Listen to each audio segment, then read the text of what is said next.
नाज़रीन, आप देख रहे हैं रेड लाइन इस्लामाबाद स्टूडियो से लाइव। इस्लामाबाद साने के बाद निज़ाम को 24-36 घंटे में कुछ ना कुछ कर देना चाहिए था। जो निज़ाम ने किया फ़िलहाल बहरहाल वो यही है कि हर तरफ भांत भांत की बात हो रही है। आपको ये बयानिया नहीं मिल पा रहा कि वाक़यात की तरतीब क्या थी, हादसा किस तरीके से हुआ, किस जगह पर क्या फैक्चुअल नैरेटिव हम बना पाएँ। एसी से बात शुरू हुई, इतना बड़ा सानिया हो गया, दरमियान में किसकी ज़िम्मेदारी क्या बनती है। कोई इस्तीफ़ा देने को तैयार नहीं है, कोई तब्दीली लाने को तैयार नहीं है, कोई तहकीक करने को तैयार नहीं है। कमेटियाँ बन रही हैं। एक कमेटी ने 48 घंटे के अंदर, जो वज़ीर-ए-आज़म साहब ने बनाई है हाई पावर्ड कमेटी, 48 घंटे के अंदर उसने रिपोर्ट देनी है। एक पिम्स हॉस्पिटल की जो मैनेजमेंट है उसने इखलाकी तौर पर दबाव के तहत इस्तीफ़ा देने से इनकार कर दिया। लेकिन इन्होंने एक और कमेटी बना दी जो सीडीए की तरफ से नैरेटिव जारी हुआ है उसको पढ़ें तो कुछ और बात है, पेरेंट्स की और बात है। जो चाइल्ड राइट्स के ऊपर काम करने वाले हैं उनका नुक्ता नज़र कुछ और है। इतना वक्त गुजरने के बावजूद हमें ये नहीं पता कि उस वार्ड के अंदर हुआ क्या है। इस तमाम मामले का अहाता करेंगे और फिर प्रोग्राम के एक हिस्से में हम ये भी जानना चाहेंगे कि बच्चों के वालिदैन का किधर गए। सबको इंसाफ की तलाश है, लेकिन अगर किसी एक सिविल सोसाइटी के बाद किसी एक सेक्शन का हक बनता है या डिमांड बनती है, बच्चों के वालिदैन हैं, लेकिन बच्चों के वालिदैन हैरत अंगेज़ तौर पर गायब हैं। हमने आज इनको अपने प्रोग्राम में दावत दी, पहले उन्होंने कमिट किया और उसके बाद उन्होंने कहा जी कि हमने तदफीन कर दी है और अब हम जा रहे हैं। तो हम रिपोर्टर से पूछेंगे कि बच्चों के वालिदैन किधर गए। लेकिन पहले ज़रा ये जो हर तरफ खामोशी है या कन्फ्यूजन है इसका अहाता कर लेते हैं।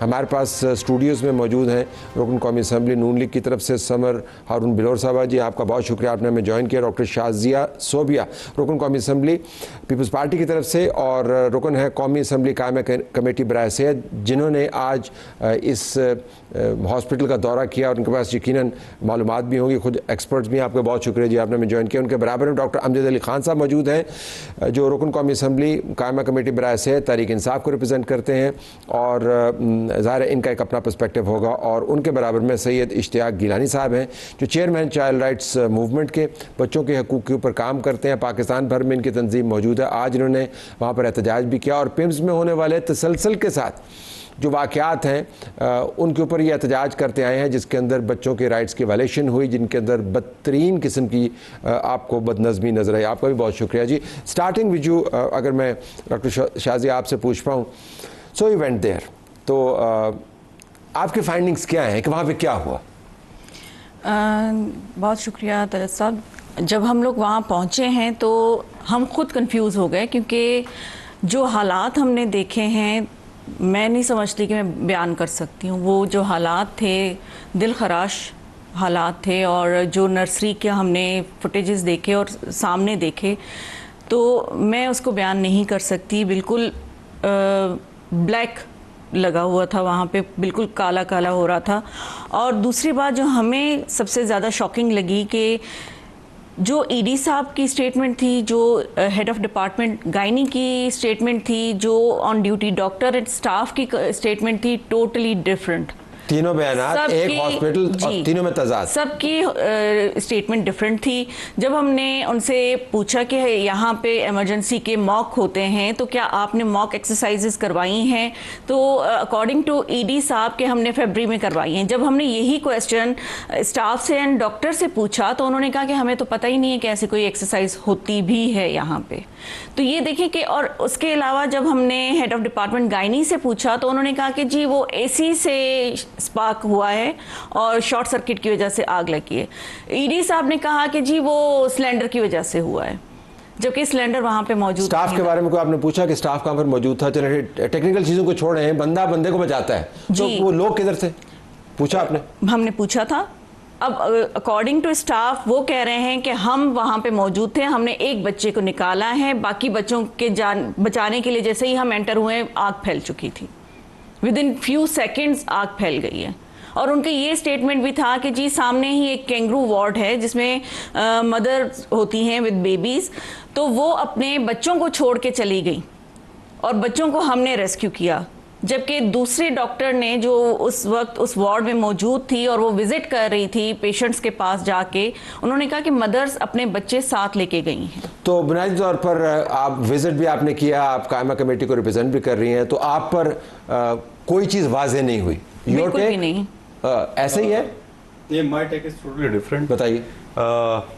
वैसे तो को मेरे ख्याल में हम बहुत ज़्यादा रिएक्टिव हो गए हैं, हम प्रोएक्टिव है नहीं। डॉक्टर साहब मेरे साथ एक कमेटी में थे, आज से 1 साल पहले हमने एक report regarding Islamabad health regulatory authority submit कराई, और जितनी भी ये नुक्ते थे ये हमने तकरीबन 1 साल पहले उनको बता दिए थे। इस हॉस्पिटल से मुताल्लिक? इस हॉस्पिटल नहीं, सारे इस्लामाबाद के, सारे इस्लामाबाद, इंक्लूडिंग दिस हॉस्पिटल। ठीक है। लेकिन अनफॉर्चुनेटली 1 साल गुजर गया, गुजरने के बावजूद भी वो रिपोर्ट आज तक ले नहीं हो सकी, क्योंकि बहुत ज़्यादा प्रेशर था। प्रेशर कहाँ से था? जब हम कमेटी कंडक्ट कर रहे थे, उनको भी पता है, मुझे भी पता है कि कितना प्रेशर हम पे था कि इस्लामाबाद हेल्थ रेगुलेटरी अथॉरिटी को। अच्छा, ये लाइव शो है और मैं आपको मेरी बात सुनिए, ये सेंसर्ड नहीं है। आप मुझे बताएं इस लाइव शो में कि प्रेशर कहाँ से था? मैं आपको बताता हूँ, नाम लेना। मैं आपको देखिए, मैं आपको और भी फैक्ट्स बताता हूँ। इस्लामाबाद में 16 BHUs है। 16 BHUs में सिर्फ 12 BHUs में डॉक्टर्स नहीं है, सिर्फ 4 BHUs में डॉक्टर्स है। इस्लामाबाद में कोई भी हॉस्पिटल वैलिडली रजिस्टर्ड नहीं है। इस्लामाबाद में किसी भी हॉस्पिटल के पास वैलिड लाइसेंस नहीं है। इस्लामाबाद में price determination committee including technical committee यहाँ पे नहीं बनी। एक्ट कब पास हुआ? 2018 में। क्योंकि यहाँ पे बोर्ड ऑफ डायरेक्टर्स का जो चेयरमैन है वो कॉन्फ्लिक्ट ऑफ इंटरेस्ट पे और पॉलिटिकल इन्फ्लुएंस पे बैठा है। उनका अपना प्राइवेट हॉस्पिटल है, तो वो किस तरीके से, उनका क्या नाम? उनका नाम मुझे नहीं आता। ठीक है। मुझे 1 साल पहले हमने रिपोर्ट सबमिट कराई है। ठीक। अब प्रेशर कहाँ से था? प्रेशर पॉलिटिकली भी था और अपोलिटिकल भी था, क्योंकि वो बंदा बहुत ज़्यादा इन्फ्लुएंशियल है। फिर भी प्रेशर के बावजूद हमने वो रिपोर्ट सबमिट कराई मैन स्टैंडिंग कमेटी को, लेकिन अनफॉर्चुनेटली आज तक वो ले नहीं हो सके। फिर हम कमेटी से निकल गए, लेकिन होना ये चाहिए था कि वो रिपोर्ट जितनी जल्दी हो सके ये ले करते। अगर ये ले कर दी जाती और उसके ऊपर अमल दरामद होता तो आपका क्या मानना है कि ये प्रिवेंटेबल ट्रेजेडी? Yes, exactly. देखिए, उसमें एक प्रोविजन है, टेक्निकल कमेटी उस एक्ट के नीचे बननी थी और टेक्निकल कमेटी जाके इंस्पेक्शन करती है सारे हॉस्पिटल्स के। अब ये जिस तरह डॉक्टर साहिबा ने कहा, प्राइवेट हॉस्पिटल्स में मॉक ये सिमुलेटरी वो कराते हैं। जी, ठीक। ये फायर ड्रिल्स कराते हैं हर 2 महीने बाद। उनको बता दिया जाता है किस तरीके से अगर आग लग जाए तो आपने किस तरीके से लोगों को प्रिवेंट करना है और आग आपने किस तरीके से आग पे काबू पाना है। यही पे आप मुझे दिखाए सारे पब्लिक हॉस्पिटल में कि किस हॉस्पिटल में उन्होंने ड्रिल लोगों पे कराई है। किसी हॉस्पिटल में भी नहीं है, क्योंकि मैंने भी लोगों से पूछा है यहाँ पे।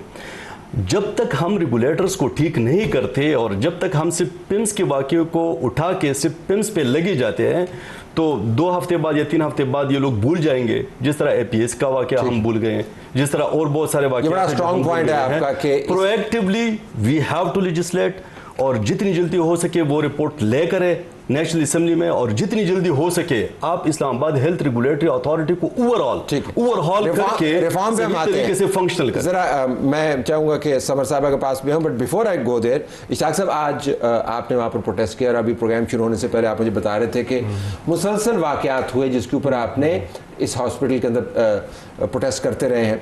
वो क्या क्या वाकयात थे आप मुझे बता रहे थे जिनके ऊपर आपने प्रोटेस्ट किया? देखिए, पहले तो कल जो स्टेटमेंट आई है हमारे हेल्थ मिनिस्टर साहब की, तो बड़ा उन्होंने एक स्टेटमेंट दी है कि जो पिछले बहुत से लोगों ने पूछा कि आपने जो इमरजेंसी एग्जिट है वो क्यों लॉक किया होता है, और अभी तक लॉक है, अभी हम देखे हैं लॉक है। उन्होंने कहा जी यहाँ से बच्चे चोरी हो जाते हैं, तो इसलिए हमने जो इमरजेंसी जो डोर है वो लॉक कर दिए हुए हैं। आप मुझे बताएंगे डज इट मेक सेंस कि एक हेल्थ मिनिस्टर इतनी बड़ी स्टेटमेंट दे रहा है और बड़ा मुस्कुरा के बड़े फनी वे में स्टेटमेंट दे रहा है, जिसके ऊपर ऑब्वियसली अवाम का रिएक्शन आया, सिविल सोसाइटी का रिएक्शन आया कि बच्चे चोरी हुए थे। हाँ, हुए थे, बच्चे चोरी हुए थे, ही नोज वेरी वेल। उसके ऊपर हमने प्रोटेस्ट किया था कि भाई क्यों हुए हैं, क्या रीजन थी, क्या वजह थी बच्चे चोरी हुए हैं। उन्होंने कहा जो इमरजेंसी एग्जिट है वो बैकडोर ओपन थे, तो इस वजह से वो लोग पीछे से आए तो वो बच्चे चोरी करके चले गए। अब मुझे बताएं कि इतना बड़ा हॉस्पिटल, और इस्लामाबाद में हॉस्पिटल, ये कहीं बलूचिस्तान में नहीं है, KPK में नहीं है, कश्मीर में नहीं है, ये इस्लामाबाद टेरिटरी में है, जहाँ पे should be safe, sound, secure. वहाँ पे सिक्योरिटी होनी चाहिए। आराम से बता रहे हैं बच्चे चोरी, वो बड़े आराम से बता रहे हैं, बड़ा इजीली, जिनके ऐसा ही उनके कोई मजम्मत नहीं है, कोई उनके चेहरे पे कोई ऐसी कफियत नहीं है। हम एज ए सिविल सोसाइटी, चूहे भी तो पड़ गए थे बच्चों, वो क्या? एग्जैक्टली, वो फैमिली हॉस्पिटल था। वहाँ पे भी क्या हुआ कि असल बात हम बार बार करते हैं नेग्लिजेंसी की। कि आप जब लापरवाही करते हैं तो बच्चों को अनअटेंडेड, अच्छा देखिए ये बड़ा इंसेंटिव केयर यूनिट होता है, बड़ा निगहदाश्त बच्चों का होता है कि यहाँ पे 24 आवर डॉक्टर ने बैठना है along with paramedic staff, along with the nurse, क्योंकि उनको आप एक सेकंड के लिए अपने अकेले नहीं छोड़ सकते। Eyes on them all the time. ठीक, तो उसमें क्या हुआ कि उसमें जो होली फैमिली में है उन्होंने तो अनअटेंडेड बच्चों को छोड़ा, तो बच्चे आके चूहे आके उनकी उंगलियां खा गए। बाद जब उन्होंने हैंड ओवर किया, पेरेंट को पता चला कि बच्चों की उंगलियां खाई हैं, कैसे किया, जब वो इन्वेस्टिगेट किया तो पता चला चूहे खाया। अब मुझे बताएं खुदारा, अब इस्लामाबाद में इस तरह का हॉस्पिटल इस तरह की चीजें हो रही हैं, चूहे खा रहे हैं, बच्चे चोरी किए जा रहे हैं, और आप कल का वाक़या देखें कि 14 बच्चे जुलूस के उनकी शहादत हुई है। अच्छा, let me go to government now. मैं ज़रा आपको पॉइंट ऑफ व्यू जानना चाहूँगा, ये क्यों हो रहा है? क्या हमारे पास वक्त नहीं है, हमारी तरजीहात नहीं है, हमें नज़र नहीं आता? रिपोर्ट्स मौजूद हैं, सिविल सोसाइटी एहतजाज कर रही है, कायमा कमेटी ने इसको टेकअप किया हुआ है। आपके ख्याल में क्या चीज़ है जो रोकती है बुनियादी काम करने से? देखिए तलत, आपने मुझे यहाँ पे एज गवर्नमेंट रिप्रेजेंटेटिव बुलाया, लेकिन I would like to be a mother today. और मेरे अपना बेटा जब 10 दिनों का था तो 10 दिन के लिए my first born was admitted in PIMS and मतलब they saved his life। लेकिन मैं तो कल इतने ट्रॉमा में थी क्योंकि I've seen my own share of झुलसी हुई bodies come to my own house। It's a something you can never overcome। वो जो ट्रॉमा, और फिर मैं सोच रही थी कि आज 14 घरों में वो क़यामत आई होगी, माओ ने कैसे रिएक्ट किया होगा, इतने इतने बच्चों की लाशें और मुझे बहुत एज अ मदर बहुत दुख हुआ कि कोई अस्पताल का अमला ना था, ना किसी ने एफर्ट की बच्चों को बचाने की। इतना तो आई थिंक कोई जानवर भी जल रहा होता तो आपका एक ह्यूमन इंस्टिंक्ट होता है कि हाथ डाल के उसको बचा दे। नोबडी फ्रॉम द अमला, we don't know how many were present and not present। Nobody was scratched, nobody was burnt, nobody was treated for even a slight minor burn। नजर आया कि आप गए और आपने उन्होंने कोशिश की। बाकी अब अगर उन बच्चों में we understand that it was full of cylinders and the place blew up very fast, लेकिन इनकी तरफ से क्या वो था। और फिर जो हॉस्पिटल की वो थी, देखिए इसमें कुछ बातों पे हमें पॉलिटिक्स नहीं करनी चाहिए। डॉक्टर अमजद साहब यहाँ पे बैठे हुए, उनको याद होगा एक ज़माने में कोरोना के टाइम में KTH में एक वाक़या हुआ था, Khyber teaching hospital Peshawar, where oxygen cylinders ran out and 7 people gasped to death in the provincial capital. एक हू-हा बना 4-5 दिन and we all moved on। Yes। The politicians become the whipping dogs। I'm not मैं उनको सफा नहीं करी health minister को। आजकल ये महीना जो है वंडर बॉयज के लिए जरा भारी महीना रहा है, पहले एक के लिए फिर दूसरे के लिए। So it's not a good time to be a wonder boy, but देखिए there are many people involved in this hospital who have not done their duty, whose names are not known to the public, किसी के पास इतनी जरूरत नहीं, किसी के पास इतनी जरूरत नहीं है कि वो कहे कि जी मेरी जिम्मेदारी तो नहीं बनती थी, लेकिन मैं एक्सेप्ट इन द असेंबली हम इस इशू पे सारे इकट्ठे हो जाए, डॉक्टर साहब की पार्टी इकट्ठी हो जाए, इनकी पार्टी इकट्ठी हो जाए, हम उन बच्चों के लिए इकट्ठे हो जाए और हम वो प्रेशर डालें, हम भी अपनी गवर्नमेंट पे वो प्रेशर डालें। कोर फाइंडिंग डॉक्टर साहब आज क्या है? आप वहाँ पे विजिट तो सिर्फ नहीं करनी होगी, ज़रा आपने रिपोर्ट मुरतब करनी होगी। कोर फाइंडिंग क्या है आपकी? अगर हम आपसे पूछेंगे जी क्या आज आपने वहाँ पे देखा जिसको आपको कलम बंद सबसे पहले तो हमने ये देखा कि जो फायर एग्जिट, जो इमरजेंसी एग्जिट होता है वो वाकई में बंद था, उस वक्त भी बंद था। और उसके बाद भी जो ये ईडी साहब का कहना कि जी हमने जाके सारे सब लोगों को बचाया है और इस तरफ से हमने दूसरा डोर ओपन किया है, ऐसा कोई एविडेंस हमें नहीं मिला था। और वहाँ की जो बेडशीट्स थी वो बिल्कुल नीट एंड क्लीन थी, हमें नहीं लग रहा था कि वहाँ पे कोई फायर का कोई वहाँ पे। लेकिन आप तो कह रहे थे कि सारा वहाँ पे काला था और तो जला हुआ वो नर्सरी थी और उसके सामने जो कैंगरू रूम था जहाँ पे मदर्स थी विद बेबीज, वो पूरा बिल्कुल नीट एंड क्लीन था। तो ये हमें समझ नहीं आ रही थी कि वो एक रूम कैसे बच गया और बाकी सारे नर्सरी और उसके साथ वाले रूम पूरे उस स्मोक से जो है वो इफेक्ट हुआ है उन पे, सिर्फ वो एक रूम कैसे बचा है। तो अगर आपको स्केल ऑफ 1 to 10 आपने विजिट किया, पब्लिक रिप्रेजेंटेटिव हैं और ये सवाल मैं डॉक्टर अमजद से पूछूंगा, आपको मुतमईन करने के ऊपर नंबर देने हो तो were you satisfied 1 to 10? Zero. I am not satisfied. Same answer. देखिए सिर्फ और दूसरी बात ये कि और आप पब्लिक रिप्रेजेंटेटिव हैं, बड़ी पार्टियों को रिप्रेजेंट करते हैं और आप वहाँ पर गए, आपको प्रोटोकॉल पूरा मिला होगा। वेरी इंपॉर्टेंट जो अभी मतलब कुछ दिनों से जो बहस चल रही है रिगार्डिंग मोर प्रोविंसेस कि हम गवर्नेंस को ठीक करें। अगर हम इस्लामाबाद को ठीक नहीं कर सकते तो हम प्रोविंसेस 1000 बनाएं तो क्या इससे हम गवर्नेंस ठीक इससे छोटा प्रोविंस नहीं बन सकता ना, 18 लाख से छोटा प्रोविंस नहीं बन। 23 लाख आबादी है इस्लामाबाद की। अगर 23 लाख आबादी में हम 16 BHUs को संभाल नहीं सकते, अगर 2 अस्पताल को हम संभाल नहीं सकते, अगर यहाँ पे तहसील लेवल पे कोई अस्पताल नहीं है, जो डॉक्टर साहिबा को भी पता है, जब हम स्टैंडिंग कमेटी में बैठे तो वी वर शॉक्ड कि यहाँ पे तहसील हेडक्वार्टर हॉस्पिटल नहीं है। एक अस्पताल है वो भी शैटर्ड में है, टोटल शैटर्ड, वहाँ पे कोई फैसिलिटीज़ नहीं है, that is totally non functional. अब बात ये है कि मतलब क्या आप इम्प्रेशन दे रही है दुनिया को, अगर एक डिप्लोमेट बीमार हो जाए और मरीज से होते हुए, अगर मरीज से वो आते हुए यहाँ पे इस्लामाबाद के रास्ते में BHU का चक्कर लगाए, वहाँ पे कोई डॉक्टर ना हो, वहाँ पे जानवर, हमने ये भी देखा कि बहुत सारे BHUs में जानवर खड़े थे, ठीक है, तो अगर वहाँ पे ये इस्लामाबाद में, इस्लामाबाद की विसिनिटी में, तो अगर वहाँ पे जानवर हो तो वो क्या इंप्रेशन देंगे वहाँ पे? चले वो इंप्रेशन तो बात की बात है, अगर हम लोगों को वहाँ से इलाज करवाना है, वहाँ पे गाय भैंसें बंधी हुई हैं। अच्छी बात ये होगी कि कल अगर assembly, if they are taking it serious, assembly में हम इस पे बहस करें और कंक्लूजन तक हम पहुँच जाए। अगर हम 26th और 27th अमेंडमेंट के लिए असेंबली खोल सकते हैं हफ्ते और इतवार के दिन, तो क्या हम 14 या 15 बच्चों के लिए असेंबली को नहीं खोल सकते? जबरदस्त कि हम बैठ के इस पे बात करें, हम कंक्लूड करें, फॉरगेट अबाउट इंक्वायरी कमेटीज। वो हमें पता है कि वो सिर्फ कॉस्मेटिक मेजर्स होते हैं। किसी ने कहा था कि वो ऊंट जो है असल में घोड़ा था जो कमेटी ने बनाया था, यानी कमेटी से आपको तवक्कुल ना रखे। बट बैक टू यू, आज का प्रोटेस्ट किस बारे में था? आज सही वो जो कल का सान्या हुआ था, आप चाहते क्या है, प्रोटेस्ट क्या था? हम यही चाहते हैं कि जितनी जल्दी इसके ऊपर जो बच्चों की डेथ हुई है, उनकी पेरेंट्स हैं, उनकी आज भी माएँ बैठी हुई थी, उनको इंसाफ मिले और इसके लिए कोई इंसाफ मिले और वे फॉरवर्ड हो। देखिए इमरजेंसी हम कहते हैं किसी वक्त भी आ सकती है और कुछ भी यानी इमरजेंसी ना हो सकती है, लेकिन इमरजेंसी की आपको प्रोटोकॉल क्या है वहाँ पे, आपने हेल्थ सेफ्टी का जो मैकेनिज्म होता है वो भी फॉलो नहीं किया। वहाँ पे देखेंगे कोई इमरजेंसी अलार्म, कोई वहाँ पे कोई क्या कहते हैं कि फायर एक्सटेंशन कोई नहीं था, कोई आग के अलात नहीं थे, और ना ही जो जितना भी अमला था, स्टाफ था जो वहाँ पर प्रेजेंट नहीं था। लेकिन हमने भी मुझसे पूछा तो वो they are not well train, they are not well equipped, they are not well inform. उनको वो जो सर साहब ने कहा कि हमने भी बताया कि ड्रिल होती है, हर महीने के बाद ड्रिल होती है, 2 महीने ड्रिल होती है, हर डिपार्टमेंट कैटेगरी की होती है, लेकिन किसी की भी ड्रिल नहीं हुई। अच्छा, ये ज़रूरी है कि आप पिम्स को दोबारा से रीडिफाइन करने की जरूरत, रीडिफाइन नहीं बल्कि उस पिम्स मुखफ़फ़ किस चीज़ का है? वो है Pakistan institute, protocol institute of medical sciences, medical sciences, medical sciences का ये इंस्टीट्यूट है। मतलब यहाँ से दूसरे इदारों के लिए आपने गाइडलाइंस फराहम करनी है, यहाँ पर आपने रिसर्च करनी है।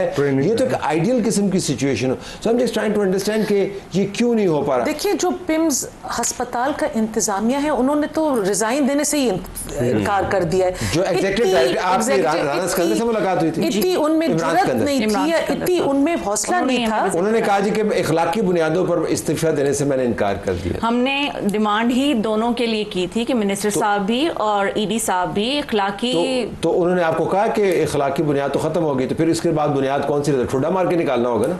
इखलाकी बुनियाद अगर खत्म हो गई, खत्म हो गई, नेक्स्ट ऑप्शन यही है ना। फिर देखिए, मैं आपको एक बात बताऊं, इट्स नॉट इनफ कि इन लोगों को बर्खास्त कर दिया जाए, इनको जॉब से हटा दिया जाए। ये तब licence, no, they should go to jail. Yes. Because this is a murder, this is negligence, negligence has led to murder। लोगों के बच्चे मर गए, आधों के तो नाम भी नहीं थे तलत साहब, वो इस दुनिया में आए, उनका नाम भी किसी ने नहीं रखा और वो अपनी कब्रों में चले गए। तो जब हम इनके लिए इंसाफ नहीं मांग सकते, कोई जेल में नहीं जाएगा, all of them should be tried. क्यों सिर्फ अदालतों में हम एक दूसरे को ट्राई कर रहे होंगे? डॉक्टर साहब के ऊपर मैं केस बनाऊंगी, वो मेरे ऊपर केस बनाएंगे। हम क्यों इन लोगों के ऊपर केस क्यों नहीं बनाते? जस्ट बिकॉज इनका नाम लोगों को नहीं पता, इनका चेहरा रिकग्नाइजेबल नहीं है, तो ये सब कुछ करके निकल जाएंगे सोसाइटी में। When we catch somebody and hold them culpable, then people will be scared and एक start और doing their चीज़ भी duty। ऐड करें कि हम जब वहाँ पहुँचे हैं तो हमारी जो सोर्सेज थी और जो वहाँ पे कुछ रिलेटिव्स बैठे हुए थे, उन्होंने हमें ये बताया कि ये आग लगने से पहले जी ये बता रहे हैं कि 14 to 15 बेबीज़ वहाँ पे थे, वो मोर देन 40 to 50 बेबीज़ थे। 14-15 बेबीज़ नहीं थे। तो वो 40 to 50 चीज़ हमने babies। जी। अच्छा, अब उसमें चूंकि हम और पब्लिक, विदाउट डीएनए बेबीज कैसे हैंड ओवर हुए हैं? ये भी इस वजह से ये बड़ा अहम सवाल है कि पेरेंट्स कहाँ पर हैं। क्योंकि हमने ऐसे केसेस काफ़ी सारे देखे हुए हैं जिसके अंदर मैस कैजुअलिटीज़ होती है, तो अमूमन जो पब्लिक का बयानिया है उसको मैं केयरफुली एवेलुएट करूँगा। जो सबसे बड़ा क्लेमेंट है वो तो वो पेरेंट्स हैं। अगर 40 बच्चे हैं तो फिर पेरेंट्स को सामने आना चाहिए। फिलहाल हमारे पास जो डॉक्यूमेंटेड है वो 14 बच्चों के पेरेंट्स डॉक्यूमेंटेड हैं, लेकिन वो पेरेंट्स कहाँ पर हैं ये भी प्रोग्राम के एक हिस्से में टेकअप करेंगे। वे फॉरवर्ड क्या है, वज़ीर कानून ने हमें बताया है कि जो कमेटी है इसकी फाइंडिंग्स के बाद तमाम हालात सामने आ जाएंगे, दूध का दूध और पानी का पानी हो जाएगा।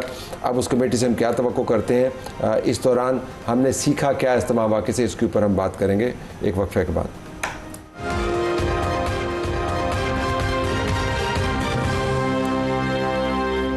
इस्लामाबाद पिम्स हॉस्पिटल का बड़ा सानहा दुनिया भर में ख़बर बन रही है। हमारे पास एक्सपर्ट्स मौजूद हैं, लोगों के नुमाइंदगान बैठे हैं, सिविल सोसाइटी के रिप्रेजेंटेटिव्स बैठे हैं। इस सेगमेंट में हम ज़रा एक क्विक फायर असेसमेंट करना चाह रहे हैं कि हमने सीखा क्या, क्या होना चाहिए अगले 24 घंटे में। डॉक्टर साहब, अगर मैं आपसे शुरू करूँ, क्या होना चाहिए, आपकी क्या तवक्कुआत हैं, या क्या आपके ख्याल में ये काम हो तो फिर कोई थोड़ी सी तसल्ली होगी? और टेक मैं तो ये समझती हूँ कि सबसे पहले हमें सोर्स ऑफ इंसिडेंट हमें पता चलना चाहिए कि वो कहाँ से आग लगी और इतनी जल्दी वो कैसे फैल गई और बच्चों को इफेक्ट, हकायक बुनियादी आपको वो सबसे पहले तो वो पता चलना चाहिए। और दूसरी बात मैं यही कहना चाहूँगी कि जो इनकॉम्पिटेंट हमारे ईडी साहब हैं और हमारे मिनिस्टर साहब हैं उनको वॉलंटियरली रिज़ाइन करना चाहिए, क्योंकि अगर आप इतनी बड़ी इंसिडेंट को भी रिस्पॉन्सिबिलिटी के साथ ओन नहीं कर रहे हैं तो मेरे ख्याल में आप बैकफुट। सो रेजिग्नेशंस इखलाकी या इंतजामी जिम्मेदारी की बुनियाद के ऊपर, और उसके बाद हकायक कि हुआ वहाँ पर क्या, बिल्कुल ये क्लियर पिक्चर आएगी तभी हम आगे कुछ कर सकते हैं। अगले 24 घंटे में आपका एजेंडा इस हवाले से क्या है, क्या होना चाहिए? फैक्ट फाइंडिंग जो कमेटी है, उस कमेटी की जितने फाइंडिंग्स आ जाए उन सारे फाइंडिंग्स को सही तरीके से इम्प्लीमेंट करे, ताकि लोग को पता चले कि रिज़ल्ट ओरिएंटेड हुकूमत का अप्रोच हो। ठीक है, लेकिन आपको ये एतमाद है कि फैक्ट्स फाइंड हो जाएंगे? क्योंकि एक ख्याल ये भी है कि बावजूद इसके कि टेक्निकल लोग उसमें मौजूद हैं, ये उसी निज़ाम का हिस्सा है। आपने इसके अंदर किसी जज को नहीं लगाया, कोई सिविल सोसाइटी के रिप्रेजेंटेटिव्स नहीं बैठे हुए, कोई इंडिपेंडेंट ऑडिटर्स नहीं बैठे हुए, तो आपको उम्मीद है, इसका मतलब है कि ये ठीक होगी? अगर है तो अच्छी बात है। खुदा करे कि बच्चों की अमवात पे अगर फिर भी इन लोगों में मेरे ख्याल में वो सेंस नहीं आता तो ये तो बहुत फिर हम बेहिस कौम बन चुके हैं। यो टेक क्या अगले 24 घंटे में? देखिए Talat, as a civil society तो हम वो कमेटी पर ट्रस्ट नहीं करते। हमें पहले ही पता है, आइडिया है कि उसकी फैक्ट फाइंडिंग रिपोर्ट क्या आने वाली है, क्योंकि यही कमेटी 20 दफ़ा बनी है और यही लोग बार बार रिपीट हुए हैं। और जितनी भी कमेटी में ये लोग थे पहले भी किसी को सज़ा नहीं हुई, तो हम एक्सपेक्ट कर रहे हैं कि ऐसा कुछ भी नहीं होना। हाँ, इमरजेंसी होगी। एक नेक्स्ट आप प्रिवेंशन मेथड आपके क्या हैं, जो हम बार बार कह रहे हैं कि जो जितने भी अमला है उसको ट्रेन करें, उसको उसकी ड्रिलिंग करें हर महीने। लॉन्ग टर्म हो गया ना, मैं सिर्फ ये चाह रहा हूँ कि 24 घंटे के अंदर क्या ऐसा हो कि कुछ थोड़ा सा एतमाद आए इस निज़ाम के हवाले से, कि बावजूद इसके कि इसने आगाज़ तो इंतहाई अजीब गरीब तरीके से किया, लेकिन 24 घंटे में वो क्या हो सकता है? आपका एहतजाज तो वो देखा, हम कह रहे हैं कि फ़ौरन जो हेल्थ मिनिस्टर रिज़ाइन करे, सेक्रेटरी को तो उन्होंने ज़बरदस्ती पुश किया। असल जो मेन रिस्पॉन्सिबल पर्सन है वो ईडी है। ईडी जो एग्जीक्यूटिव डायरेक्टर है पिम का, he is the most responsible person. आप देखेंगे 3 दफ़ा रिपोर्ट हुआ है कि वो स्पार्क कर रहा है, इस चीज़ स्पार्क कर रहा है, उसके ऊपर एक्शन नहीं लिया गया। नेग्लिजेंसी है ना, लापरवाही है कि नहीं हुआ। अब वो स्पार्क किया, उसकी वजह से वो आगे वो सारा सिस्टम चला है कि वो आग लगी है। अब यहाँ पे वही बात है कि यहाँ पे कोई इमरजेंसी अलार्म नहीं था, कोई वहाँ पे स्मोक डिटेक्टर नहीं था, कोई आग बुझाने वाले हालात में मौजूद ही नहीं थे, जो अमला था ही नहीं वहीं पे। जो कह रहे हैं, जो ईडी कितना गलत बयान दे रहा है, इसमें तो सबकी राय बड़ी क्लियर है कि वहाँ पे कोई अमला नहीं था। वहाँ पे जो एक फुफो थी, इसने भाग के अपने बच्चों को बचाया। बाकी कहने का मतलब है कि अगर टाइमली एक्शन होता तो हो सकता है कि हम 4-5 बच्चे और बचा सकते हैं। आंखें खुली होती, बंदे जाग रहे होते, लोग मौजूद होते, पहरा दे रहे होते। आपने सुना है कि बच्चों के साथ 2 डॉक्टर की मौत हुई हैं, 2 लेडी हेल्थ वर्कर की। हम यही एक्सपेक्ट कर रहे थे ना कि इतना बड़ा बड़ा साना हुआ है, 14 बच्चे हुए, साथ में डॉक्टर की भी हुई होंगी, पैरामेडिकल स्टाफ की भी हुई होंगी, जख्मी हुए होंगे, कोई था ही नहीं। आप बार बार ये बताना जा रहा है कि वो थे वहां पे, किसी एक अमले ने रेस्क्यू नहीं किया। भाई अपनी मदद आपके तहत जो माएँ थी बेचारी वो भागी अंदर से, जो बाप वहां थे, जो फैमिली लोग थे वो अंदर घुसे जाके, उन्होंने अपने लोगों को रेस्क्यू किया। ठीक, देखिए जी, मैं होप करती हूँ फैक्ट फाइंडिंग कमेटी हमें एक पाथ बताएगी कि ये इंसिडेंट कैसे हुआ, दैट्स द मेन थिंग। और उस बेसिस पे मैं ये एक्सपेक्ट करती हूँ, पहले एक माँ की उससे, फिर PMLN की एक रुकन की उससे, कि Mian Mohammad Shahbaz Sharif will make heads roll, starting from the चौकीदार जिन्होंने गेट इमरजेंसी का ब्लॉक किया हुआ था and all the way up. इसमें एक बंदे की नेग्लिजेंस नहीं है, इंस्टीट्यूशनल नेग्लिजेंस है। नर्सें नहीं थी, डॉक्टर नहीं थे, फायर अलार्म काम नहीं कर रहा था, स्प्रिंकलर नहीं लगा हुआ था, AC काम नहीं कर रहा था। इस इतने बड़े अस्पताल का कोई इलेक्ट्रिशियन भी होगा, कोई MD भी, हेड शुड रोल। और prime minister should take the initiative. Prime minister should take the initiative and he should show that he wants to make a difference. फिलहाल तो प्राइम मिनिस्टर की तरफ से जाँ बाहक होने वाले नौमौलूद बच्चों के लवाहिकीन के लिए फी कस 50 लाख रुपए का मुआवजे का ऐलान कर दिया। हमें पता नहीं है कि क्या हुआ है, लेकिन मुआवजा हमने दे दिया, जो एक और ही ट्रेजेडी है कि आप बिल्कुल मुआवजा दें, लेकिन उससे पहले इंसाफ तो दें, हकायक तो बताएं। तो ये मुआवजे के ऊपर छलांग लगाने का जो अमल है, हमें तो उसके ऊपर भी एतराज़ है, लेकिन मैं आपको बता दूँ कि अभी तक जो बात हुई है वो ये हुई है। आपने पैनल्स की बात सुनी नाज़रीन, ये तमाम कौम की आवाज़ है जिस वक्त हम आपको सुनवा रहे हैं, लेकिन हमें वालिदैन की आवाज़ सुनाई नहीं दे रही। हमने उनको लाइन अप किया था, वो हॉस्पिटल से चले गए। अमूमन ऐसे मौके के ऊपर वालिदैन सबसे बढ़कर इंसाफ के तलबगार होते हैं। ये कौन से वालिदैन हैं जो मौका होने के बावजूद बात नहीं कर रहे? क्या हो रहा है, रिपोर्टर से बात करेंगे ब्रेक के बाद।